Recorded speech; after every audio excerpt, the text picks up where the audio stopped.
Hari ini saya Dr. Imam Santoso ingin berkongsi dengan Encik Ahmad tentang 10 jenis makanan laut yang dianggap terbaik untuk kesihatan di seluruh dunia. Ramai orang mungkin berfikir bahawa ikan salmon adalah pilihan utama kerana khasiatnya yang kaya.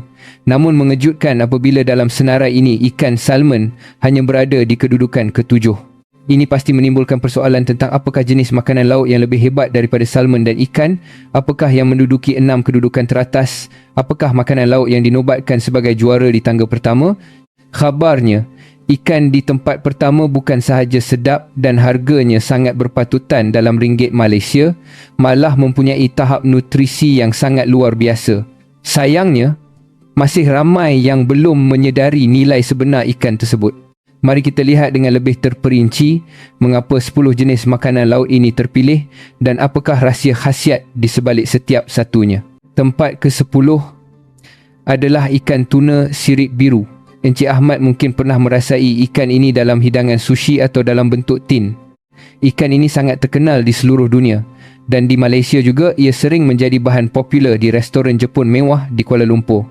Ikan migrasi yang besar ini mempunyai daging yang pejal, tinggi protein serta kaya dengan asid lemak omega 3, vitamin D, B dan C. Tuna dalam tin yang sering kita dapati di pasar raya sangat mudah disimpan dan menjadi sumber dar serta apa yang ringkas untuk menjaga kesihatan kardiovaskular serta fungsi otak.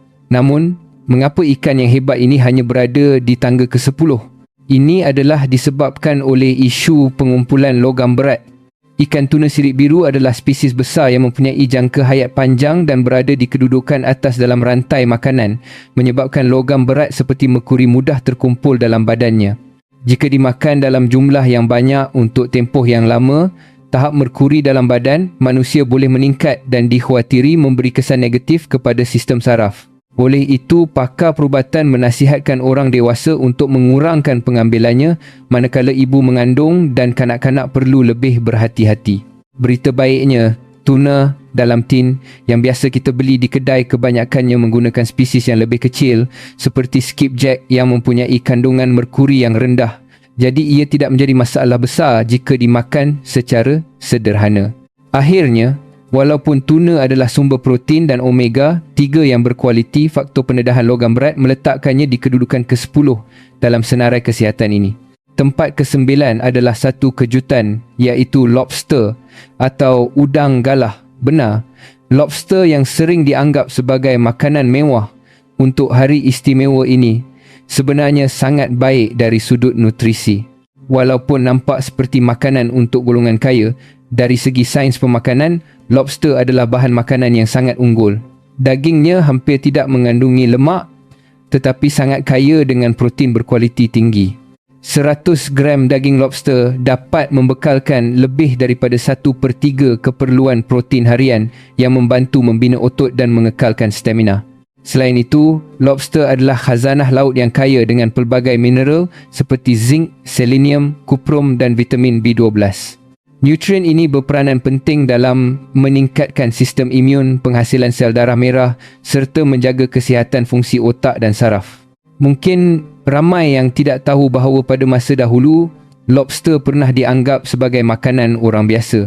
Di kawasan pesisir pantai seperti di Terengganu atau Sabah pada zaman dahulu, hidangan berasaskan krustasea ini pernah menjadi sumber protein utama bagi banduan atau tentera kerana jumlahnya yang banyak.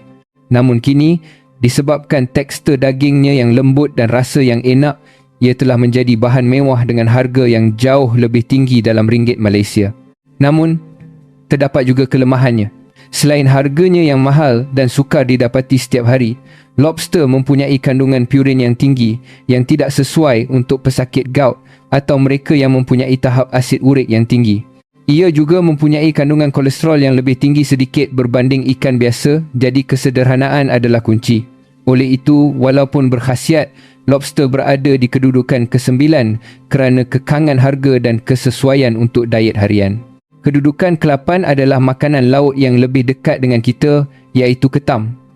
Walaupun ia tergolong dalam kumpulan krustasea seperti lobster, ketam lebih kerap muncul di meja makan kita dengan harga yang lebih mampu milik.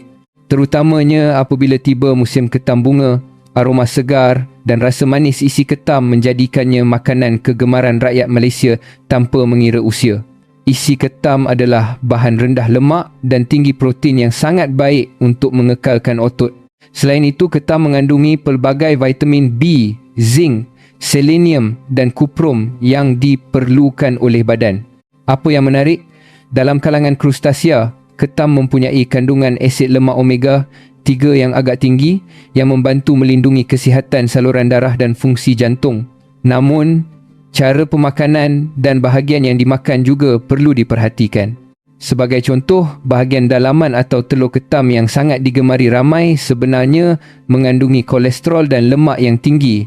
Jadi mereka yang mempunyai masalah lemak dalam darah perlu mengurangkan pengambilannya. Walaupun sukar untuk menolak kelazatan lemak ketam demi kesihatan, ia sebaiknya dinikmati sekali-sekala sahaja. Selain itu, ketam juga mengandungi purin yang tinggi, jadi pesakit gout harus berwaspada. Bagi orang dewasa yang sihat, memakan isi ketam secara sederhana adalah sangat bermanfaat. Kajian juga menunjukkan bahawa kulit ketam mengandungi kitin yang membantu mengawal imuniti dan memperbaiki tahap lemak dalam darah. Secara keseluruhannya, ketam adalah makanan laut yang hebat dari segi rasa, nutrisi dan harga, meletakkannya di kedudukan ke-8. Tempat ke-7 adalah ikan salmon, yang mungkin sudah dijangka oleh ramai orang. Salmon sering dianggap sebagai ikon makanan sihat atau diet masa kini. Apabila menyebut tentang omega 3, ramai yang terus terfikir tentang salmon. Warna merah unik pada daging salmon adalah disebabkan oleh astaxanthin, iaitu sejenis antioksidan yang sangat kuat. Dikatakan bahawa astaxanthin mempunyai daya antioksidan ratusan kali lebih kuat daripada vitamin E atau beta-carotene. Pengambilan salmon bukan sahaja memberikan asid lemak yang baik untuk jantung dan otak, malah membantu mengurangkan keradangan, melindungi penglihatan dan menjaga kesihatan kulit. Sepotong salmon sahaja sudah cukup untuk memenuhi sebahagian besar keperluan harian vitamin D yang sangat penting bagi warga kota yang kurang terdedah kepada cahaya matahari. Salmon juga kaya dengan protein, kalium dan vitamin B. Namun, mengapa ia hanya di tempat ke-7? Jawapannya adalah kerana terdapat pesaing lain yang lebih hebat. Dari segi kandungan omega 3, terdapat ikan lain yang mempunyai jumlah yang jauh lebih tinggi. Contohnya, ikan kembung yang mempunyai kandungan DA dan EPA beberapa kali ganda lebih tinggi berbanding salmon pada berat yang sama. Selain itu, kebanyakan salmon di pasaran adalah hasil ternakan yang mungkin mempunyai nisbah omega 3 yang lebih rendah dan risiko sisa antibiotik atau pencemaran makanan ternakan. Sebaliknya, ikan kecil yang ditangkap liar mempunyai risiko pencemaran yang lebih rendah. Faktor harga salmon yang agak tinggi juga menjadikannya sukar untuk dinikmati setiap hari oleh semua orang.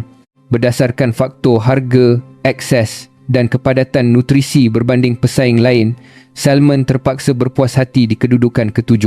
Di tangga ke-6 adalah udang, makanan laut yang sangat popular dan sering digunakan dalam pelbagai masakan Malaysia seperti mi goreng, sambal atau sup. Walaupun udang sering dilihat sebagai makanan yang sedap semata-mata, sebenarnya ia mempunyai nilai nutrisi yang sangat tinggi. Isi udang kaya dengan protein, tetapi rendah lemak dan kalori, menjadikannya pilihan terbaik bagi mereka yang ingin mengamalkan diet tinggi protein rendah lemak. Secara perbandingan, satu cawan udang membekalkan protein yang setara dengan segelas susu, tetapi dengan lemak dan kalori yang jauh lebih rendah daripada daging merah. Warna merah pada udang juga berasal daripada astaxanthin, antioksidan kuat yang juga terdapat dalam salmon yang berfungsi melindungi sel daripada radikal bebas. Selain itu, udang mengandungi vitamin B12, vitamin A, vitamin C, zinc dan iodin.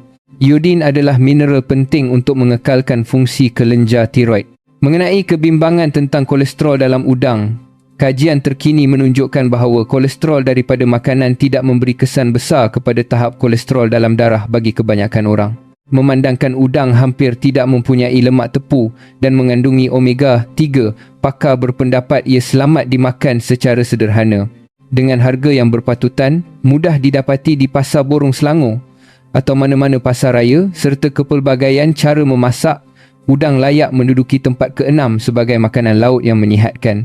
Tempat kelima dimenangi oleh lala atau kerang kecil yang walaupun nampak biasa, namun khasiatnya sangat luar biasa.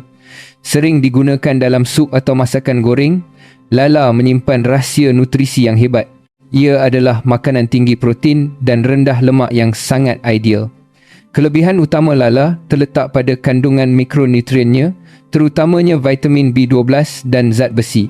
Dalam 100 gram isi lala, terdapat kandungan vitamin B12 yang jauh melebihi keperluan harian dan kandungan zat besi yang standing dengan daging merah yang sangat membantu dalam mencegah anemia dan menjaga sistem saraf. Lala dianggap sebagai salah satu sumber vitamin B12 asli terbaik di dunia. Selain itu, ia mengandungi zinc, selenium, magnesium dan kalsium yang membantu menguatkan sistem imun. Satu fakta menarik ialah lala adalah makanan laut yang lestari dan mesra alam kerana ia menapis nutrien daripada air laut secara semula jadi tanpa memerlukan makanan tiruan atau antibiotik. Ini menjadikannya bahan makanan yang selamat, murah dan padat nutrisi. Namun, Encik Ahmad perlu memastikan lala dimasak dengan sempurna untuk mengelakkan jangkitan bakteria atau parasit, terutamanya bagi golongan warga emas. Dengan segala kelebihan ini, lala adalah pilihan yang sangat baik untuk diet sihat harian dan layak berada di kedudukan kelima. Tempat keempat adalah tiram yang sering digelar sebagai susu laut kerana kepadatan nutrisinya yang tinggi. Tiram adalah bahan makanan mewah yang mempunyai kepadatan nutrisi yang mampu menandingi mana-mana makanan tambahan kesihatan. Ia rendah kalori tetapi kaya dengan protein berkualiti tinggi yang membantu pemulihan tisu dan pembinaan otot. Sebab utama tiram begitu dikagumi adalah kerana tahap mikronutriennya yang luar biasa seperti zinc, selenium, kuprum dan zat besi. Memakan 100 gram tiram sahaja sudah memadai untuk membekalkan zinc dan vitamin B12 yang berkali ganda lebih daripada keperluan harian. Zinc sangat penting untuk sistem imun, penyembuhan luka dan sering dikaitkan dengan kesihatan lelaki. Selain itu, tiram mengandungi vitamin D untuk kesihatan tulang dan asid lemak omega 3 untuk perlindungan saluran darah. Walaupun ramai yang suka menikmati tiram mentah dengan perahan limau nipis, cara ini mempunyai risiko jangkitan norovirus. Oleh itu, Dr. Imam Santoso menasihatkan pesakit atau mereka yang mempunyai imuniti rendah untuk memasaknya terlebih dahulu. Tiram yang dikukus atau dibakar tetap mengekalkan rasa lautnya yang unik dan khasiatnya yang hebat, menjadikannya harta karun semula jadi di kedudukan keempat. Kini kita sampai ke kedudukan ketiga, iaitu ikan herring. Walaupun nama ikan ini mungkin kurang biasa di telinga sesetengah rakyat Malaysia, ia adalah ikan yang sangat popular di Eropah dan Jepun dalam bentuk salai atau jeruk. Ikan herring adalah ikan kecil yang berminyak dan mempunyai ciri nutrisi yang sangat serupa dengan ikan kembung atau sardin. Tumpuan utama ikan herring adalah kandungan asid lemak omega 3 yang sangat tinggi, menjadikannya sumber terbaik untuk menjaga kesihatan jantung dan fungsi otak. Kajian menunjukkan bahawa memakan ikan berminyak seperti herring 2 hingga 3 kali seminggu dapat mengurangkan risiko penyakit kardiovaskular secara drastik. Selain omega 3, ikan herring terkenal dengan kandungan vitamin D dan vitamin B12 yang sangat tinggi. Di negara yang kurang cahaya matahari, ikan ini menjadi sumber utama vitamin D semula jadi sehingga digelar sebagai cahaya matahari di atas meja makan. Ia juga kaya dengan kalsium dan selenium. Jika dimakan dalam bentuk tin atau jeruk yang sekali dengan tulangnya, penyerapan kalsium menjadi lebih efisien untuk kesihatan tulang. Walaupun bukan makanan ruji di Malaysia, dari segi nilai nutrisi dan harga yang berpatutan, ikan herring adalah juara dari segi kos dan faedah, menjadikannya layak di tempat ketiga. Tempat kedua diduduki oleh ikan yang sangat dekat dengan hati rakyat Malaysia, iaitu ikan kembung. Ikan kembung bukan sahaja menjadi kegemaran di Malaysia, tetapi juga di Jepun, Norway dan Perancis. Sebagai ikan bersaiz sederhana yang berminyak, ikan kembung mempunyai rasa yang lemak dan enak, tetapi nilai sebenarnya terletak pada khasiatnya. Ikan kembung adalah antara sumber asid lemak omega 3 yang paling kaya di dunia. Menurut pakar pemakanan, jumlah DAR dan EPA dalam 100 gram ikan kembung mencecah ribuan miligram, jauh mengatasi kebanyakan ikan lain termasuk salmon yang mahal.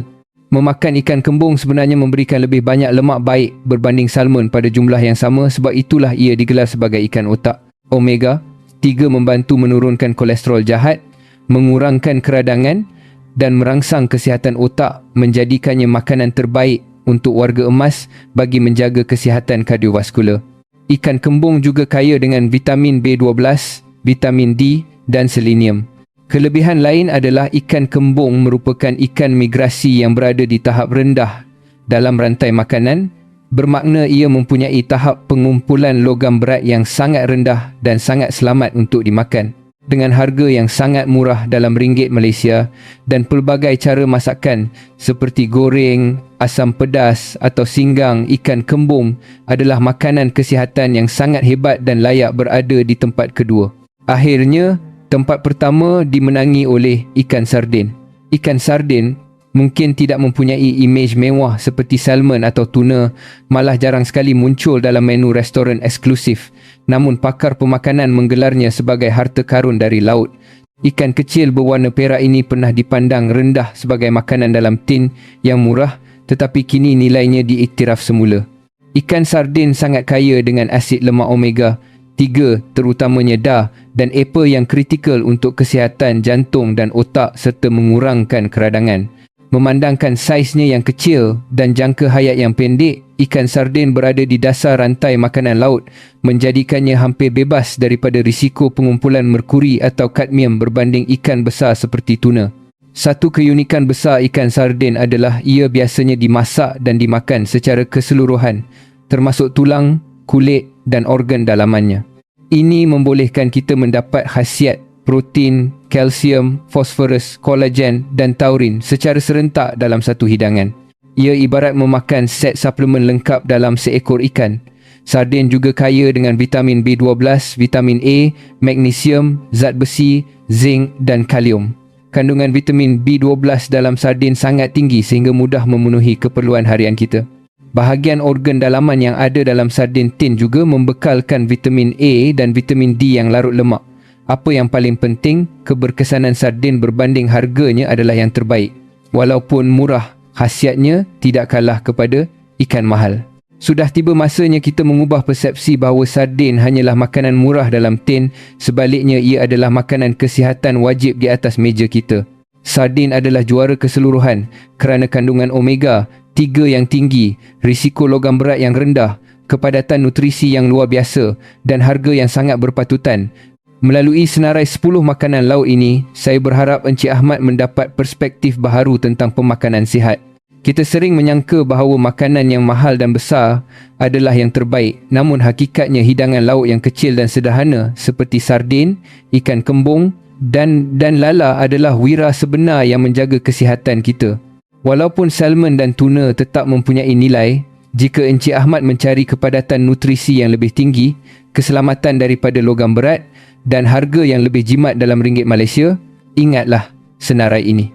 Hanya dengan memasak ikan kembung atau menambah lala dalam masakan harian, badan kita akan mendapat perlindungan yang kuat untuk jantung, otak dan sistem imun.